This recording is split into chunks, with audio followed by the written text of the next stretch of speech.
بسم الله والصلاة والسلام على أشرف الأنبياء والمرسلين. رب اشرح لي صدري ويسر لي أمري واحلل عقدة من لساني. ugu horeyn waxaan salaamayaa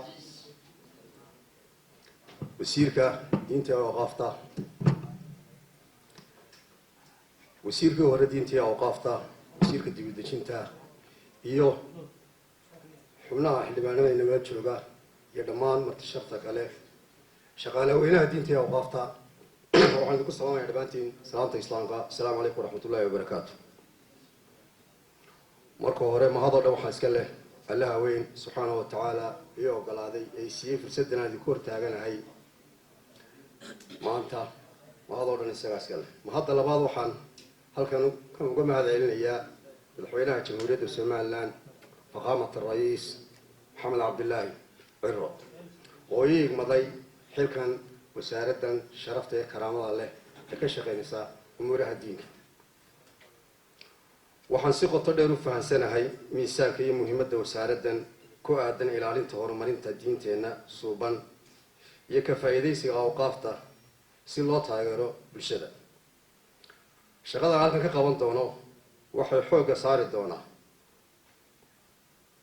saari doonaa ilaa xoojiyo wacyigelinta bulshada ee ku saabsan akhlaaqa midnimada ilaalinta dhaqanka diinta islaamka. waxaan ku dadaali doonaa in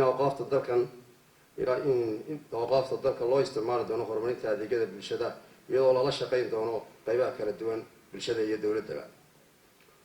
waxaan hubin doonaa in dhammaan shaqaalaha wasaaradda hay-adaha kale la shaqeeyaba ay yeeshaan wada shaqayn joogtaa si loo gaaro ujeedooyinka qaranka. waxaan sare u qaadi doonaa xiriirka wasaaradda iyo ururada caalamiga iyo diinta iyo awqaafta si aan uga faa'iidaysano khibradaha iyo taageerada ay bixiyaan. waxaan ballan qaadi doonaa inaan u adeegi doono qaranka si daacada iyo hufnaan cadaalad leh. waxaan ku dadaali doonaa inaan bulshada ugu adeegi doono si waafaqsan shuruucda mabda'a diinta islaamka.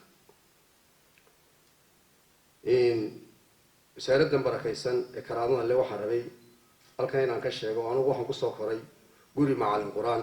aabbahay wuxuu ahay ka badan 40 sano macallin qur-aan. sidaa awgeed waxaan noqon doonaa insha allah min almunasiriina جمعية القرآن الكريم والتعليم اللغة العربية.